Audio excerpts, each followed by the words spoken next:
Aquí te comparto un poquito de lo que verás en este episodio. Pensamientos recurrentes sobre muerte, sobre reunirme con mi ser querido, pues sería un momento de levantar la mano y decir, bueno, esto ya no está siendo tan adaptativo. Los niños también pueden experimentar o transitar por periodos de depresión y ansiedad. Detente, respira, observa y prosigue. Es difícil que como mujeres, desde que estamos estudiando medicina y que decimos, soy doctora, no señorita,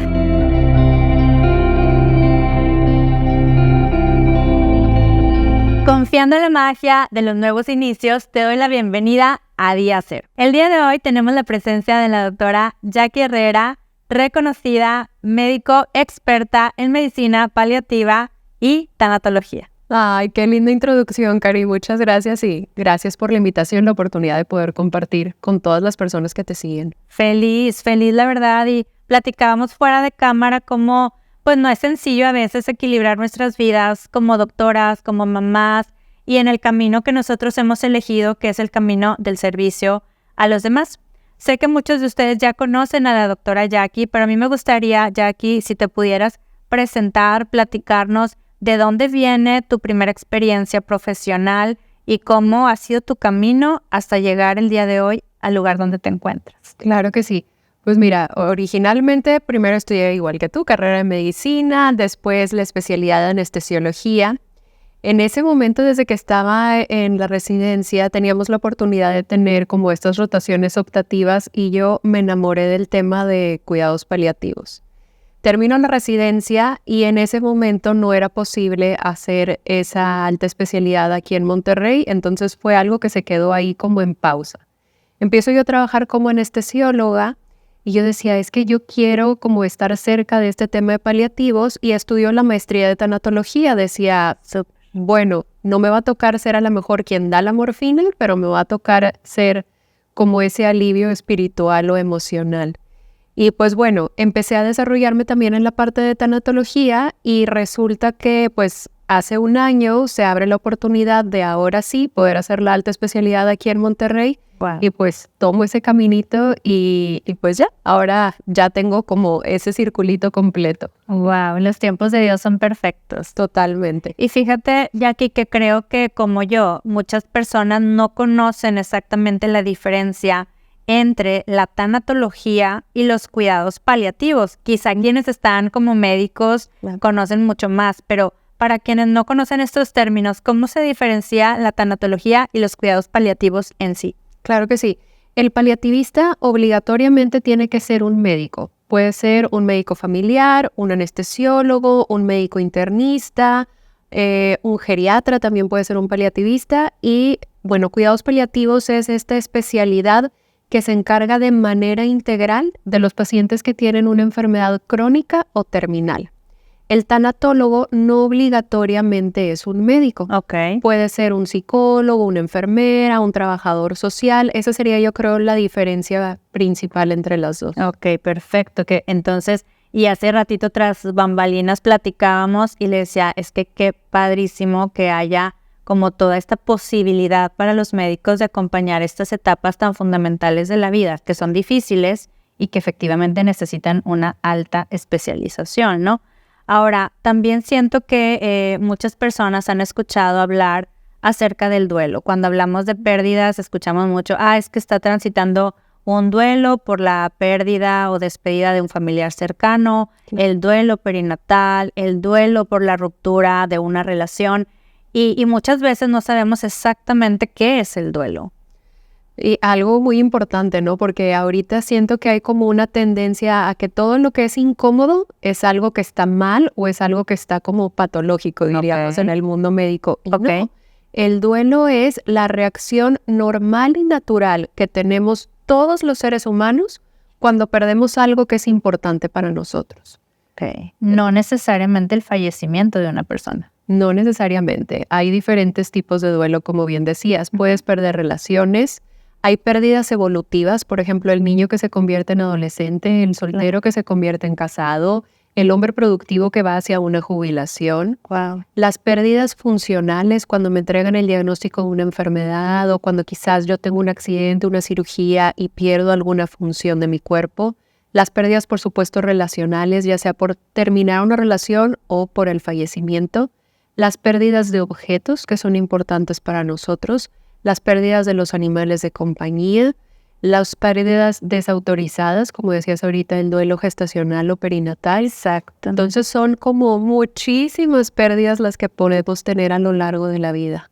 Wow, y son etapas, como dices, que no necesariamente son malas. Desafortunadamente, la sociedad hemos minimizado esta transición que tenemos cuando estamos experimentando este tipo de situaciones.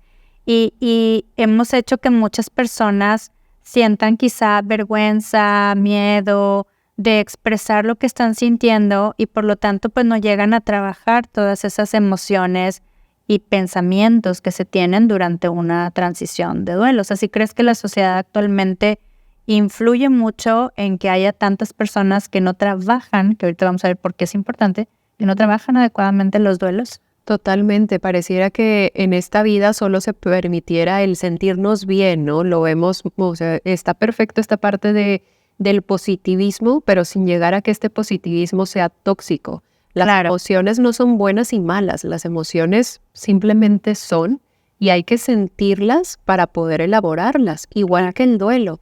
Nos puede dar miedo porque cuando no hemos tenido una pérdida antes, de repente viene toda esta avalancha de emociones, me siento triste, me siento culpable, me siento con vergüenza, me siento enojado. Y cuando no lo hemos sentido antes podemos decir, ¿qué es esto? ¿Me estoy volviendo loco? ¿O cuándo va a terminar? ¿O cuánto va a durar? Pero la mejor manera de poder elaborar un proceso de duelo es justamente vivirlo y expresarlo. Así es. Y se tiende también, Jackie, a categorizar los duelos como en un sentido de decir, bueno, es que este tipo de duelo sí es importante y ay, no pasa nada, se te va a pasar. A mí me pasa, sabes que mucho como pediatra con los duelos perinatales, que pues de pronto hay pacientes que ya llegan quizá con su segundo o tercer embarazo y me platican, ay doctora, ¿qué crees? Me acabo de enterar que estoy embarazada, no sé, tengo 6 semanas de gestación, 8 semanas de gestación y de pronto pues hay una pérdida, ¿no? Y siento yo, porque así lo veo con las familias que las rodean, que de pronto minimizan esa situación y es como, no, hombre, no te preocupes, ay, no pasa nada, luego te vas a volver a embarazar, no pasa nada. Yo le digo que esté feliz y que ya empiecen a buscar otro bebé. Y así seguramente hay con muchos tipos de duelo que se categorizan y dicen, no, esto no es tan importante y en realidad cada persona vive diferente o experimenta diferente, ¿no? Claro, como cada relación es única y cada uno de nosotros somos únicos, sería imposible que yo comparara mi dolor con el otro. Quizás yo estoy triste porque terminé una relación de 2 años y tú dices, bueno, pero yo lo terminé a los 5. ¿El mío duele más que el tuyo? Claro. Claro que no, porque el duelo depende de diferentes factores. Depende de mi edad, mi sexo, mi personalidad, si tengo red de apoyo o no. ¿Qué significaba esto que estoy perdiendo para mí? ¿Qué tanto me permito yo expresar lo que estoy sintiendo? Si he tenido pérdidas antes o no, si yo tengo previamente algún trastorno de salud mental o no, si tengo una creencia espiritual, entonces sería imposible comparar tu dolor con el mío. A veces también pensamos como dentro de la familia, es que esta persona llora más que los demás. A ella le duele más. No necesariamente, ¿no? Así es. Sí, ¿no? Hay personas que quizá están sufriendo en silencio, ¿no? Igual con una intensidad muy, muy grande. Y en tu experiencia podrías observar que hay duelos más difíciles de transitar que otros, sin categorizar, simple y sencillamente en tu experiencia. Sí, definitivamente lo que yo he visto es que los duelos que son tanto por desaparición forzada como por suicidio, son duelos que dejan tantas interrogantes en los que se quedan que a veces es muy difícil poder elaborar ese proceso. Me imagino, o no me imagino más bien, sinceramente hablando. Y, por ejemplo, también nosotros escuchamos hablar, bueno, ahorita me llamaba la atención, antes de que se me vaya esta idea, cuando decías que había factores que intervenían en cómo se experimentaba el duelo. Como pediatra, por supuesto, me llama mucho la atención preguntar qué diferencia hay entre una persona muy pequeñita que está experimentando algún tipo de duelo. Generalmente los niños pues experimentan mucho el duelo por la pérdida de mamá, por la pérdida de papá, por ejemplo. ¿Qué diferencia hay cuando se experimenta la pérdida de un familiar querido cuando eres muy pequeño a adulto? ¿Por qué mencionas la edad como un factor importante? Porque muchas veces pensamos que el niño no se da cuenta. Y si tú te fijas, digo, tú lo sabes como pediatra, desde que el bebé tiene meses ya queda esta permanencia del objeto. Por eso jugamos con el bebé a este mes y vuelve a salir, exacto, al picabú. Entonces, los bebés, incluso desde esa edad, por supuesto que no pueden a lo mejor entender qué es lo que está pasando, pero sí sienten la energía de las personas alrededor, sí sienten que algo está pasando, sienten que son otros brazos lo que los están cargando. Y por eso muchas veces al bebé lo podemos ver más irritable o que necesita más como este contacto piel con piel. Claro. Conforme vamos avanzando, el concepto de muerte se va elaborando. Un niño, por ejemplo, de 4 o 6 años puede ya entenderte por medio del pensamiento mágico, ¿no? Podemos utilizar cuentos, historias para tratar de darle sentido. Un niño ya mayor de 7 años ya necesita una explicación más biológica. Ya necesita saber, su corazón se detuvo, sus pulmones no estaban funcionando, o sea, un poco más de explicación, y ya te entiende la parte de que la muerte es irreversible. Cuando los niños van avanzando más en edad, cambia porque, por ejemplo, el adolescente no le gusta ser diferente a los demás. Entonces, el adolescente generalmente responde con mucho enojo ante la pérdida. Muchas veces vemos que el adolescente empieza con estas conductas de riesgo, consumir alcohol, tabaco, conducir rápido, hacer cosas como para tratar de tentar a ver qué es esto de la muerte, hasta dónde puedo llegar. Wow, qué interesante todo eso. ¿Y cuántas veces en casa hemos tenido pues muchos la pérdida de un abuelo, por ejemplo, y pensamos, es que, y me ha pasado, ¿no? Me pasó con mi hija muy pequeña y con pacientes también. Pensamos que porque son pequeñitos, pues mejor no los llevo al velorio, mejor le digo que su abuelito se fue al cielo. Y bueno, hablabas aquí un poco de la fantasía y que sí, dependiendo de la edad puedes y de las interrogantes del niño, pero muchas veces los hacemos como a un ladito del proceso de pérdida, ¿no? No confiamos en que los niños también tienen los recursos para poder elaborar este proceso, y para el niño también es muy cruel decir, yo no sé qué pasó, de repente ya nada más no volví a ver a mi abuelito, ¿no? Claro. Será mucho mejor decirle al niño qué es lo que pasó y qué es lo que significa, por ejemplo, ir a un funeral. Oye, mi amor, vamos a ir a un lugar donde va a haber un grupo de personas, lo más probable es que estén tristes, puede ser que las veas llorando. Podemos explicar, dependiendo del proceso que se vaya a hacer, a qué es a lo que se va a enfrentar, y siempre darle al niño la posibilidad. ¿Quieres ir o no? Si el niño dice que sí, por supuesto que llevarlo. Los niños aprenden cómo se elaboran los procesos de pérdida según cómo los adultos alrededor responden a eso. Si yo como adulto respondo desde el miedo, mi hijo va a aprender pues que la muerte es algo terrible, catastrófico, y va a enfrentar sus pérdidas con miedo. Muy diferente a que si yo lo abrazo, lo acompaño, le explico, incluso le digo, y si estando ahí te quieres retirar, pues también facilitarle que a lo mejor alguien nos ayude a regresarlo a casa y demás, pero no dar por hecho que el niño no quiere participar. Claro, qué importante es esto. Sé que este podcast lo siguen pues muchas familias con niños pequeños, y de verdad que cuando hablamos de medicina paliativa, de tanatología, automáticamente pensamos en personas que están muy enfermas, en adultos mayores.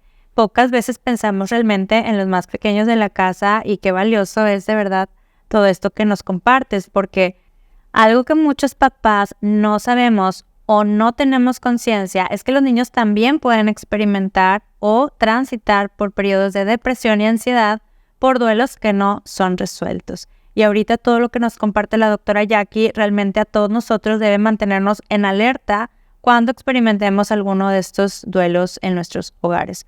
Ahora, Jackie, cuando hablamos de duelo, algunas personas no lo saben tampoco, pero hay etapas, hay una forma natural en la que se va experimentando este tipo de circunstancia. ¿Nos podrías hablar un poquito de las etapas del duelo propiamente dicho? Claro que sí.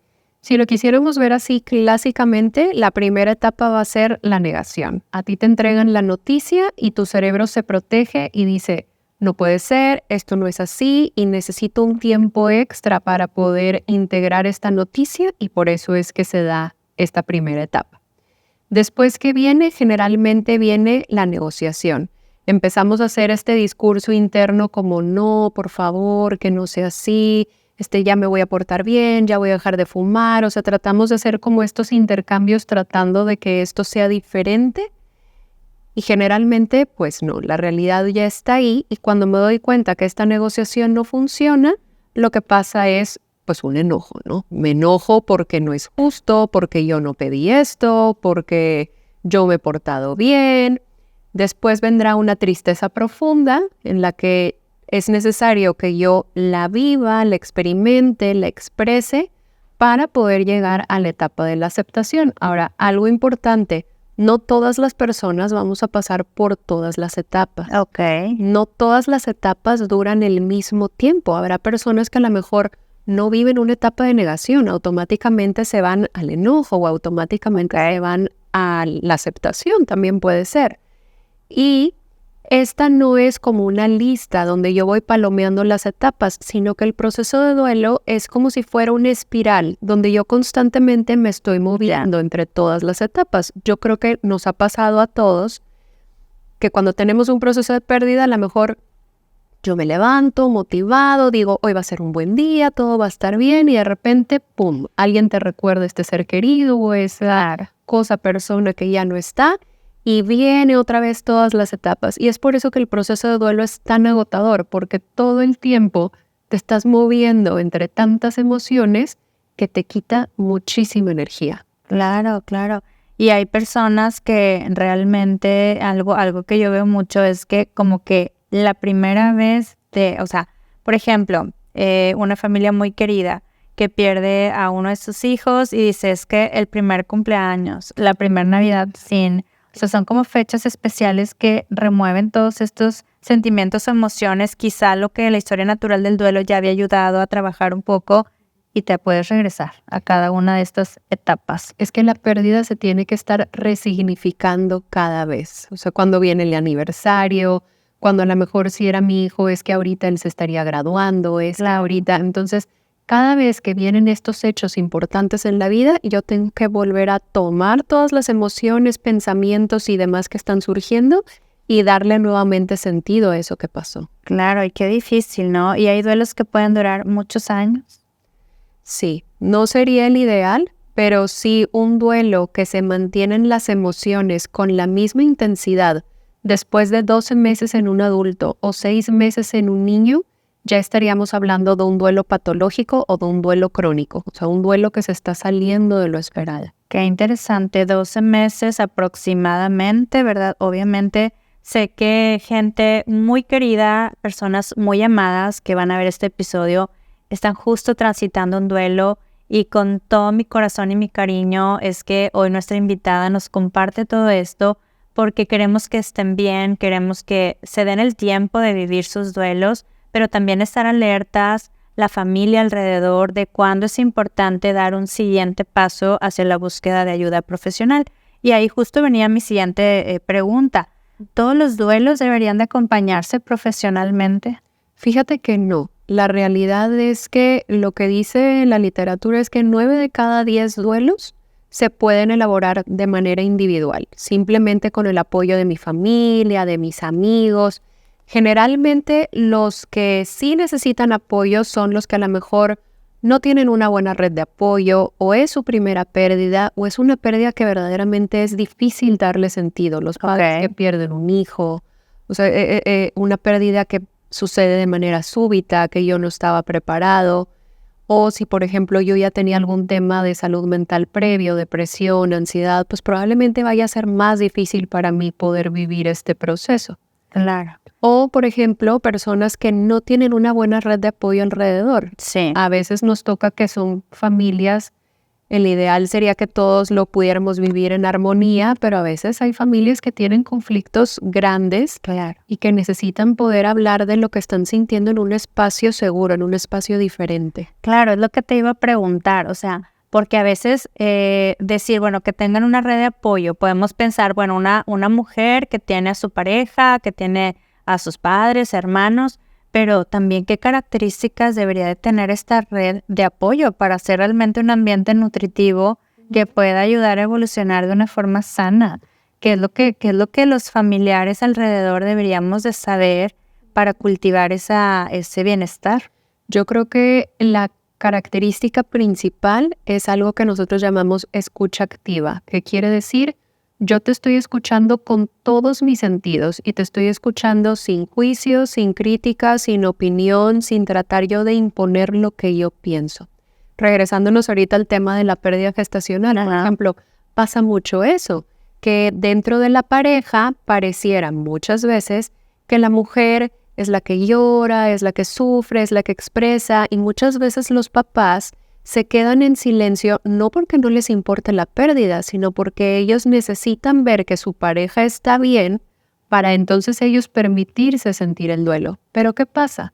Que la mujer dice, parece que a ti no te importa, pues claro, pues como yo era quien estaba viviendo el embarazo, y empiezan los conflictos, y muchas veces pues no va a venir la suegra a solucionar esto, no va a venir un amigo a solucionar esto, necesitan un espacio neutro para poder establecer un diálogo justamente más nutritivo, más empático, más guiado y poder solucionar esos conflictos. Claro, totalmente. Y muchas veces ni siquiera se lo decimos a la pareja, simplemente lo pensamos. Estamos viviendo esa situación y pensamos esto que nos dice la doctora Jackie respecto a nuestras parejas, ¿no? Y sabes que también veo en ocasiones que realmente pareciera, igual hablando del duelo perinatal, que hay personas, mujeres, vamos a hablar de las mujeres que estaban embarazadas, que tienen una pérdida y que pareciera que todo está bien, todo está perfecto, no, hombre, pues no pasa nada, ya sucedió.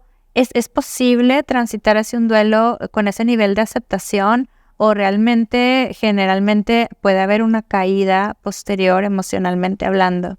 No podríamos generalizar porque sí creo que puede haber mujeres para las que digan, pues bueno, tan no se dio y seguir adelante, pero yo creo que para la mayoría de las mujeres, desde el momento en que tú ves una prueba de embarazo positiva, empieza dentro de ti todos estos mecanismos de imaginar a tu hijo, cómo vas a ser tú como mamá, y es un proceso pues como de mucha idealización, suponiendo que pues es un embarazo planeado y demás, ¿no? Claro, sí, y hay situaciones también muy difíciles. No sé si hay algún caso en particular de los que te ha tocado acompañar en este tiempo ya como médico en cuidados paliativos o como tanatóloga que te haya marcado en lo personal, de esas veces que te cuesta separar como tu haber profesional y las emociones que se desencadenan en ti. Muchas veces. La mayoría. No, es que la verdad, paliativos es un trabajo muy bonito porque verdaderamente es una oportunidad de conocer al paciente, la familia, en un momento tan vulnerable en el que verdaderamente no existen las máscaras, no existen las apariencias y las personas verdaderamente están deseosas de compartir todo lo que están sintiendo. Ahorita se me viene a la mente el caso de una chica, ella ya falleció, ella tenía 33 años, tenía un cáncer cervicouterino y ella llega con nosotros cuando ya tenía metástasis. Y pues bueno, en realidad el enfoque era calmar el dolor, que es el tema de paliativos. O sea, mucha gente puede pensar que paliativos es, aquí ya no hay nada por hacer y váyase a su casa y tan. No, paliativos es, vamos a cambiar el enfoque. Yo ya no te puedo curar, pero sí puedo hacer que estés lo mejor posible, que no tengas dolor, náusea, vómito, dificultad para respirar, que cada día de tu vida sea un día con dignidad, sea un día con calidad y sea un día que tú puedas disfrutarlo con tu familia. Entonces, con ella fue un trabajo muy difícil, pero al mismo tiempo también muy bonito, porque pues ella tenía muchas ganas de vivir, 2 hijos pequeños, un papá que le decía, si tú te mueres, yo me voy a morir junto contigo. Entonces, pues tristemente fue ver cómo ese caso fue evolucionando con que cada vez era más difícil controlar el dolor, al grado que nos toca acompañar hasta el punto de administrar una sedación paliativa, después en casa, y pues estar hasta el momento de su fallecimiento, incluso acompañar después a la familia en la parte del proceso de duelo, porque en paliativos parte de nuestra obligación también es asegurarnos que la familia está elaborando el proceso de duelo de manera adaptativa, diríamos. Entonces, a veces es difícil, a veces por supuesto que uno también se hace preguntas de por qué, no sé, la vida o Dios permite este tipo de casos. Cuando los pacientes a veces nos hacen preguntas como ¿por qué esto me pasó a mí? ¿Qué culpa tengo yo? Y sabes que se me hace algo también muy difícil, Cari, a veces escuchar los comentarios de los mismos médicos. Sí. Creo que sí nos hace falta mucha sensibilización. Tristemente me tocó escuchar que alguien en el hospital se expresaba acerca de esta paciente, con el perdón porque voy a decir una mala palabra. No, está abierto el canal. Pero me preguntan, bueno, ¿y por qué tiene BPH? ¿Era prostituta o qué? Y es darte cuenta de cómo verdaderamente nos falta mucha sensibilidad. En todo caso, decía yo, ¿y si lo hubiera sido? ¿Qué relevancia tiene? Exacto. ¿Por qué a veces todos como seres humanos, pero con mayor razón el personal de salud, ponemos esas etiquetas? ¿Y cómo esas etiquetas pueden modificar la manera en la que yo trato a mi paciente? Claro. Yo creo que muchas veces desde que vemos a un paciente podemos tener ciertos prejuicios dentro de nosotros acerca de cómo es esta persona. Así es. Y sería importante hacer el ejercicio de revisar si eso me está ayudando o me está obstaculizando a dar la mejor atención que necesita mi paciente. Totalmente. Y el tema de la formación humana, que ojalá y los altos mandos en las universidades médicas escucharan algún día este episodio, de verdad que hace mucha falta la cátedra de humanización, porque realmente es una corriente humanista la que se debe de impartir en todas las escuelas de medicina. Y como dice la doctora Jackie, tener la capacidad de ponernos en el lugar de la persona que esté frente a nosotros. Y por eso, aunque parece trillado, digo, es que medicina es una vocación. Y muchas personas aún no comprenden qué significa tener una vocación, una verdadera vocación, una experiencia que nos lleve realmente a interesarnos de una forma genuina en el bienestar de la persona que tenemos enfrente. Y esto aplica a todas las especialidades médicas. ¿Cuántos de ustedes, pacientes que me escuchan, personas que están conociéndonos en este episodio, alguna vez han tenido una experiencia con algún médico de cualquier especialidad? Lo escucho entre mis círculos de amistades, le ha tocado a mis papás. Justo hace muy poquito tiempo tuvieron una experiencia mis papás del terror con un médico por allá donde ellos viven. Y de verdad se te hace un nudo en la garganta de coraje y de tristeza y de pensar, Dios, estamos haciendo lo mejor que podemos por los pacientes que tenemos enfrente. Protege a mis padres de los médicos en los que caen, porque realmente sí falta mucha sensibilidad, empatía y como decías, o sea, ponernos en el zapato del prójimo sin prejuicios.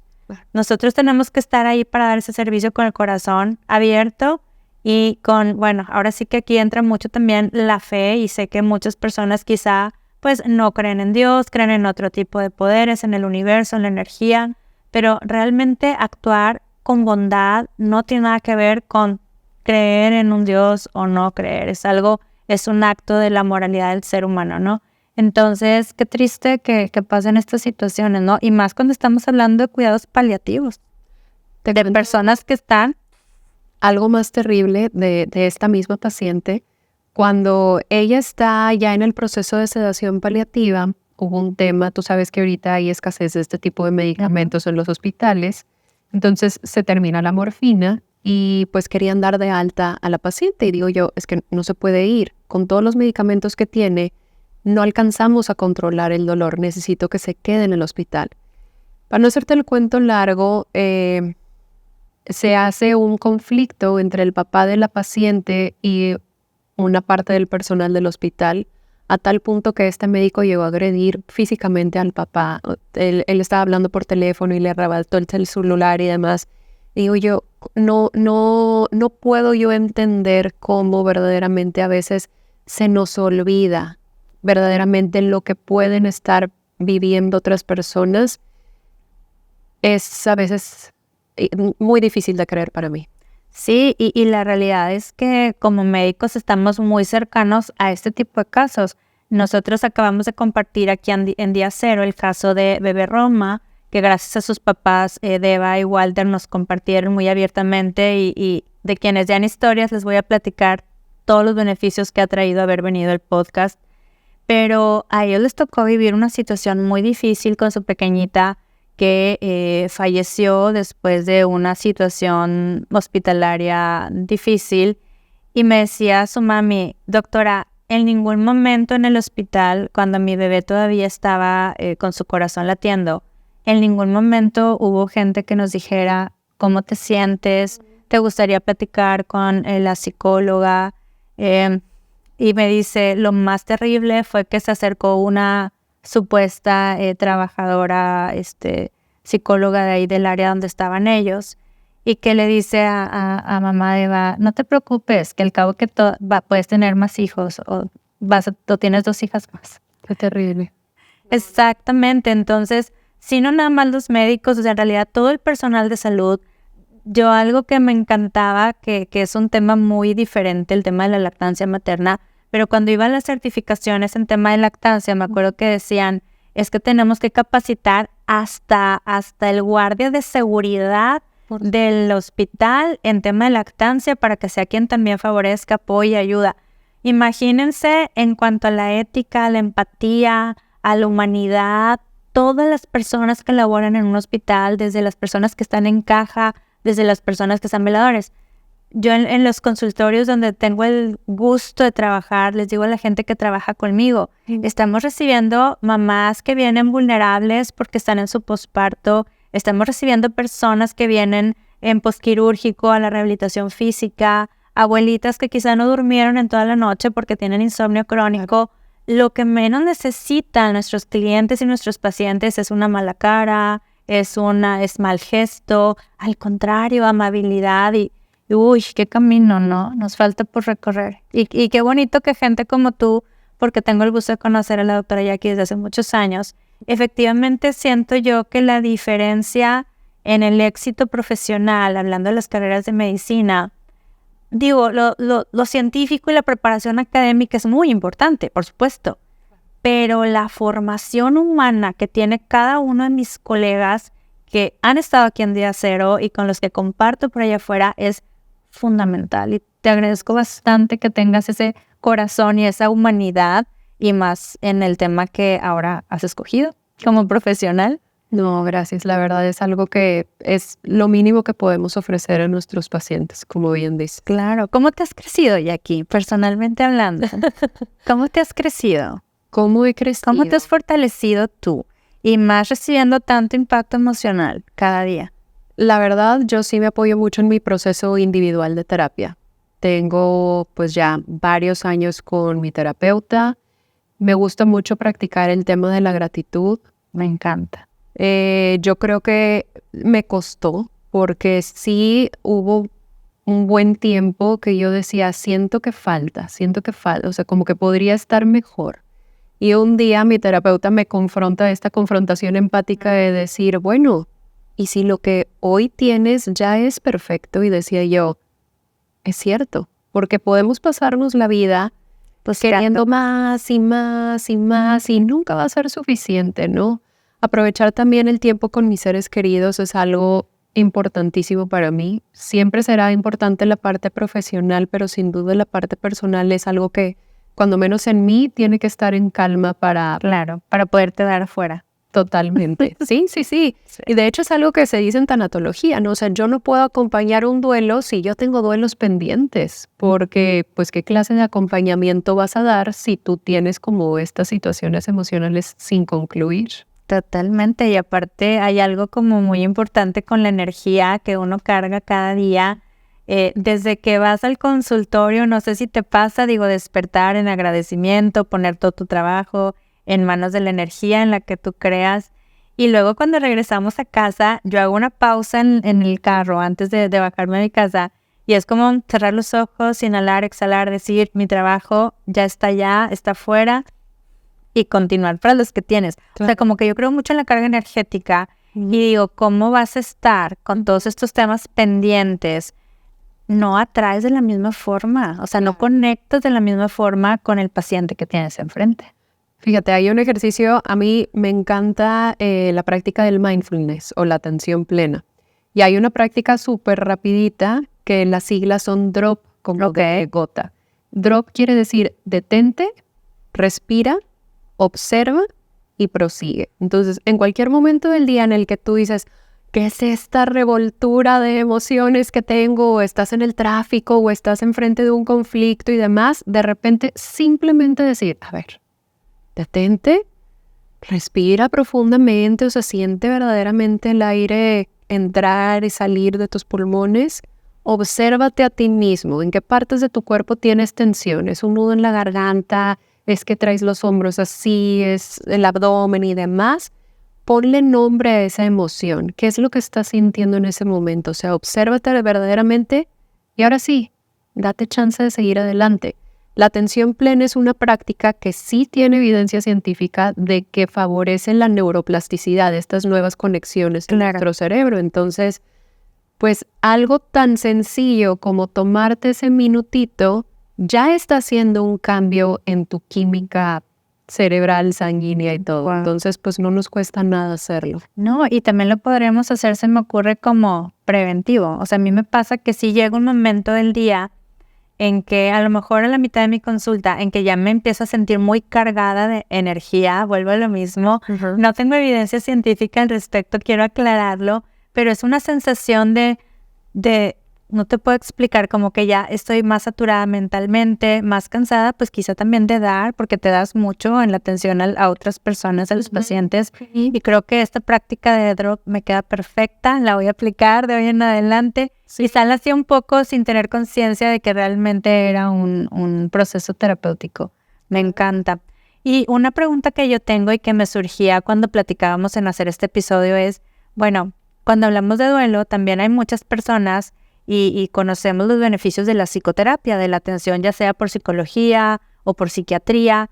¿Cuál sería la diferencia? O cómo alguien que está por aquí escuchándonos que dice, híjole, pues estoy transitando un duelo por alguna pérdida, hasta hoy no lo he trabajado, pero me siento sobrepasado emocionalmente, sobrepasada, no le estoy pasando bien.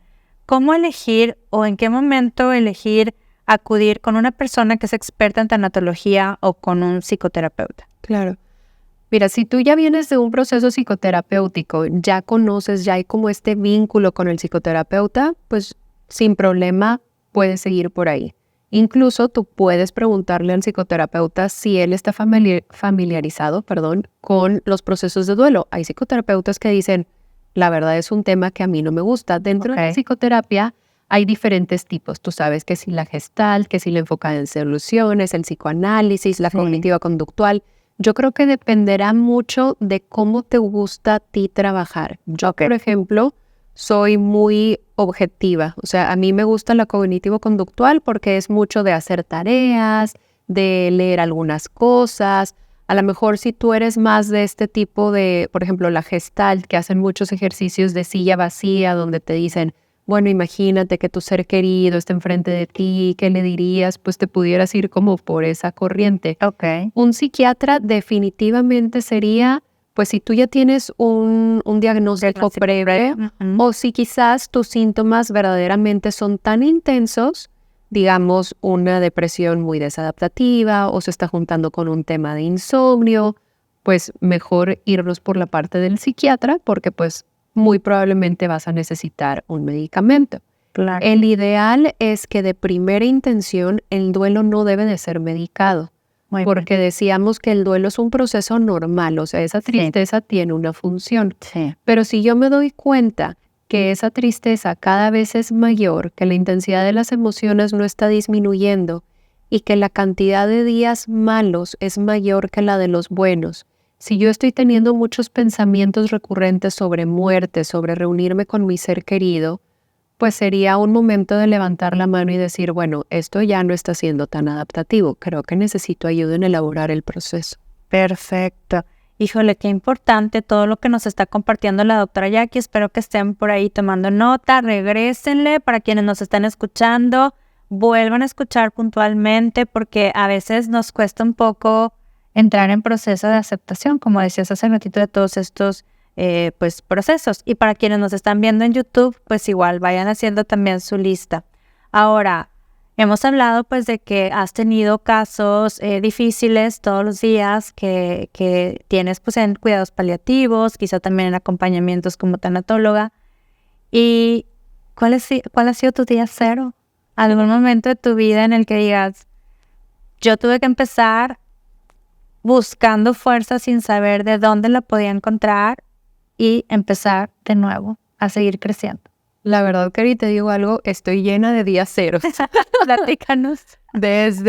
Bueno, pues primero trabajaba como anestesióloga, después cambio y me convierto en una jefa de quirófano, después cambio. Como administrativo. Ajá. Okay. Me ofrecen un trabajo como coordinadora del programa académico de la carrera de medicina en la UDEM. Wow. Después cambio y me voy a anestesióloga de área COVID.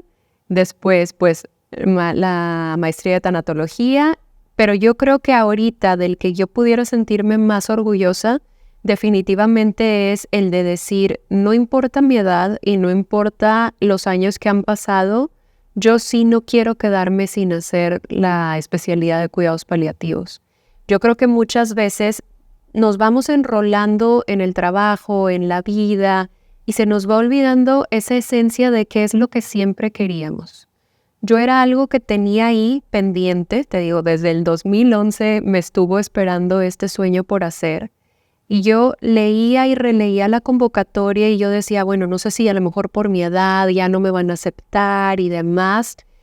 Y bueno, finalmente pues me aceptaron y yo era algo que le decía mucho a mis compañeros. Mis compañeros tenían entre 10 y 13 años menos que yo. Wow. Entonces les decía, no, como que sí puedo sentirme orgullosa de decir, nunca es tarde. Y yo creo que es un mensaje que sí me gustaría compartir con todos los que nos ven y nos escuchan el día de hoy. Si hay un sueño pendiente por ahí, no lo dejes pendiente. Yo creo que uno de los mayores arrepentimientos que he escuchado en las personas cuando ya están en un proceso de enfermedad o cercanos a la muerte son justamente esas cosas que siempre quise hacer y no me di el tiempo para hacerlas. Entonces, nunca es tarde. Se me llenan los ojos así como de lágrimas y emoción, porque fuera de cámaras platicábamos la doctora y yo, llegó y le digo, ay, creí que estabas quizá en un procedimiento quirúrgico o algo, y me dice, no, Cari, ya dejé la anestesiología como mi trabajo principal. Y le digo, wow, platícanos un poquito, porque realmente fue una decisión bien difícil. También ahorita como que lo dijiste como muy suave, bueno, así estaba como anestesióloga y luego como jefa, pero ¿cómo representó también en tu vida, después de tantos años estudiando medicina y hacer una especialidad, que al final decíamos, pues al final te llevó a tu vocación? Claro. Que es la vocación del servicio, es la vocación del amor y es la vocación que muy pocas personas tienen el valor que tú has tenido de tomar y acoger a estos pacientes que están en una etapa tan difícil y que te quitas la capa de superhéroe que muchas veces como médicos tenemos de voy a ayudar y lo voy a sacar adelante para que sobreviva. Y no, decidiste intercambiar esto o coger lo que te pudo traer hasta este preciso instante y quedarte con esta área de la medicina paliativa. Pero no fue fácil.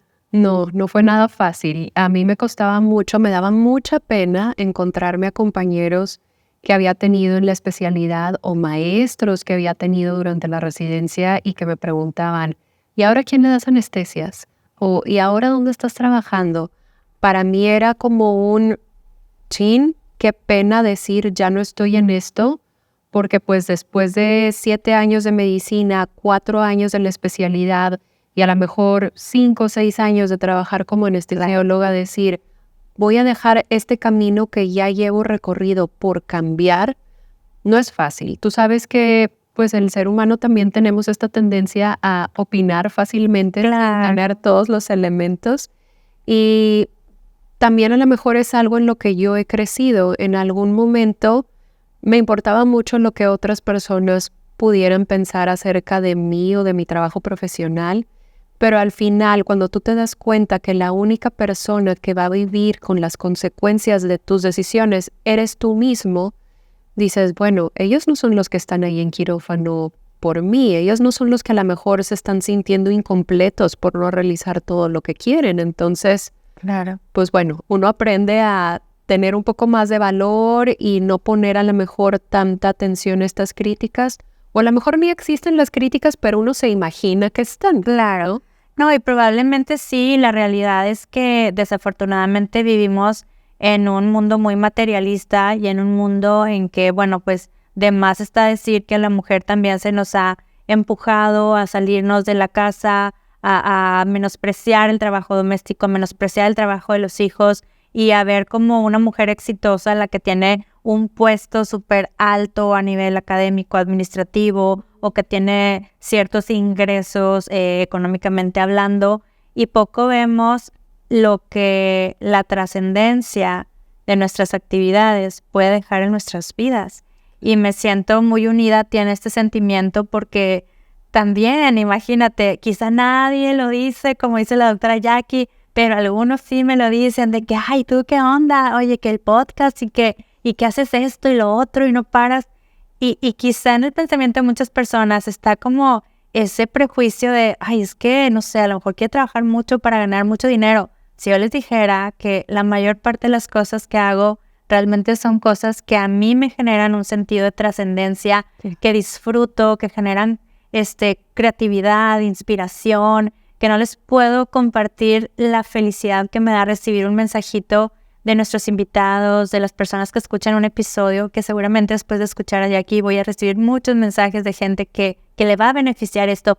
Eso para mí es la mejor ganancia que podamos tener, ¿no? Y sobre todo el poder equilibrar, decíamos también fuera de cámaras, la vida de mamás. Claro. Y de profesionistas. ¿Cómo ha sido para ti en ese aspecto? Claro, porque a mí me pasaba ya mucho, por ejemplo, trabajar en la parte de anestesia y que de repente yo ir en mi auto con mis hijos y, oye, vente ahorita Urgencia. ya. Ahorita ya no puedo. O sea, no puedo nada más como aventarlos ahí en algún lugar y demás. Y sí, la anestesia la verdad es que es una especialidad muy demandante en ese sentido, en que quizás no eres tú el dueño de tu propio tiempo. Así es. Y si tú no puedes, hay otros 50 detrás de ti que sí pueden. Incluso, claro. Fíjate, desde que hacíamos la especialidad, nosotros en la generación éramos 3 mujeres y 2 hombres. Y enfrente de nosotros, los maestros les decían a nuestros compañeros, no se preocupen, ellas no van a ser competencia para ustedes. Ellas al rato se embarazan y se quedan en su casa y demás. Entonces, sí es frustrante el decir, ¿por qué no? ¿Por qué no podría yo hacerlo? ¿Por qué no podríamos trabajar en equipo? Alguna vez, ¿tú te acuerdas que hace algunos años aquí en Nuevo León había un tema de violencia muy importante, que fue justo cuando yo terminé la especialidad? Claro. Y bueno, yo trabajaba con un doctor, éramos un amigo y yo, sus anestesiólogos, y mi amigo la verdad es que muy lindo, él me decía, todos los casos que sean de noche, no te preocupes, yo voy para que tú no tengas que salir. Claro. Bueno, a este cirujano no le pareció, porque él decía, es que a mí no me parece justo que Jackie esté en la noche en su casa. O sea, si tanto pelean las mujeres por la equidad, pues que ella también se levante a venir a dar anestesias en la noche. Fíjate, wow. Incluyendo todo el tema que estábamos viviendo en aquel momento. Entonces, no me sorprende. No, de verdad. Tristemente, ¿verdad? Entonces, es increíble cómo a veces entre compañeros queremos echarnos la mano, pero son otros factores externos los que pareciera que constantemente como mujeres nos meten el pie a no poder desarrollarnos tanto como quisieron. Totalmente. Y me duele mucho que hayas vivido esa experiencia.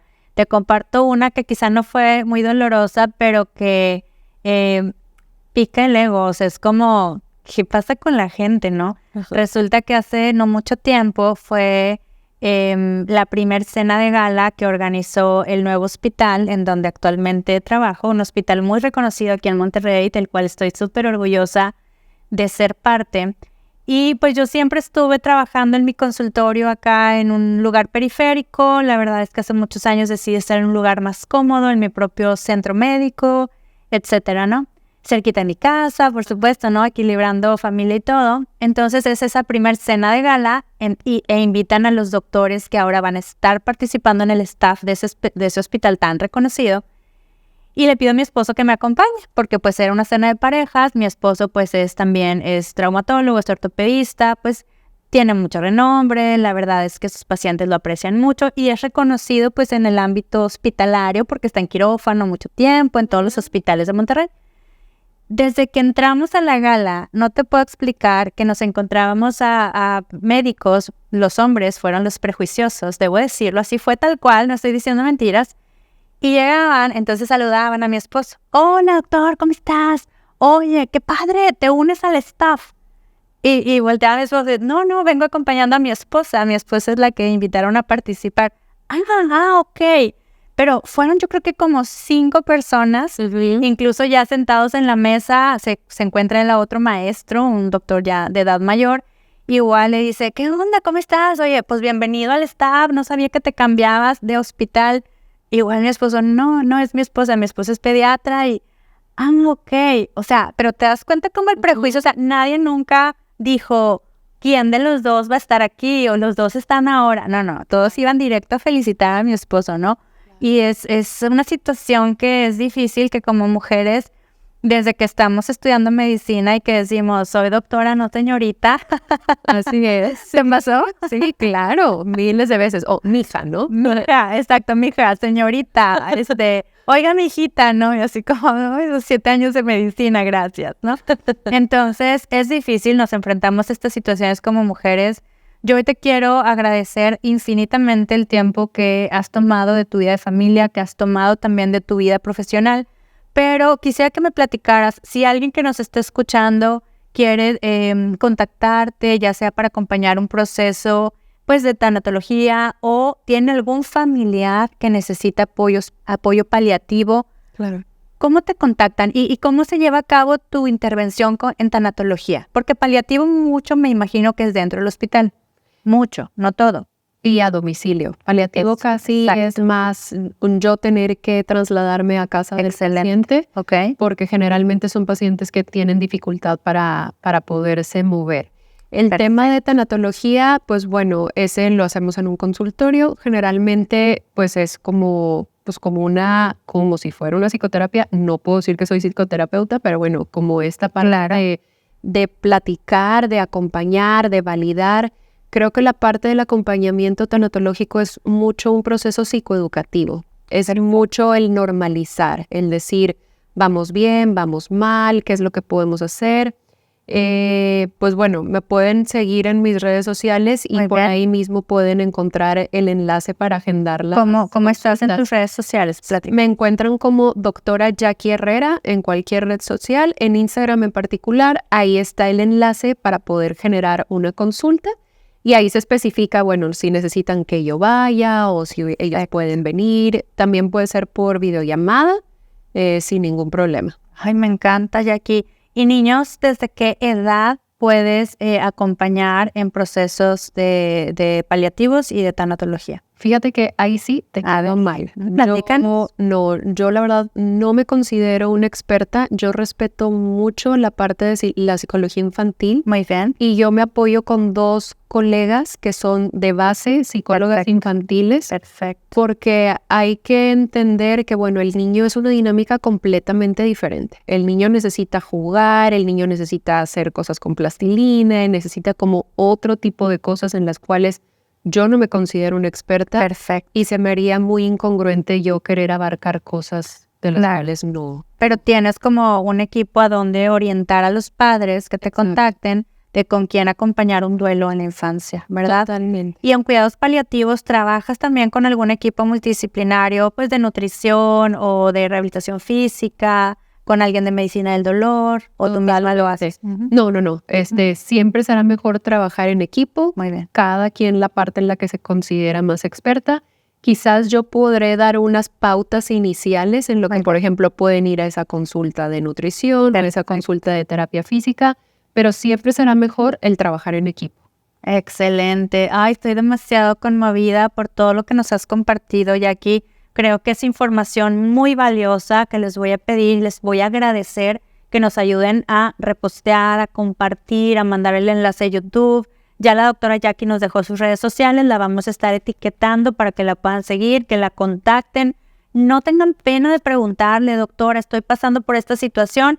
Si es posible que ella les dé ese acompañamiento, lo va a hacer, y si no, los va a canalizar con los especialistas más adecuados. Ella está en Monterrey, pero trabaja también en línea, entonces pueden hacerse también videoconferencias. Claro, totalmente. Sí me toca mucho tener como acompañamientos de otras partes del país o de extranjeros. Uh-huh. Y claro, sin ningún problema. Y a mí me encanta, la verdad, recibir mensajes. Yo personalmente soy la que los contesta. A lo mejor me tardo un poquito, pero oye, a ver, recomiéndame un libro o dime qué podemos hacer en este caso. Con todo gusto, siéntanse en la confianza de contactarme. Muchísimas gracias a la doctora Jackie Herrera por habernos acompañado. Y pues yo también te recuerdo seguir nuestras redes sociales de Día Cero, doctora Karina Mendoza, y que recuerdes que no porque hoy sea un momento difícil, un día gris, se termina. Puede ser simple y sencillamente un día cero, como la doctora Jackie y yo, que hemos tenido tantos, y que simple y sencillamente cada día que termina y cada mañana que sale el sol, empezamos de nuevo con un día cero.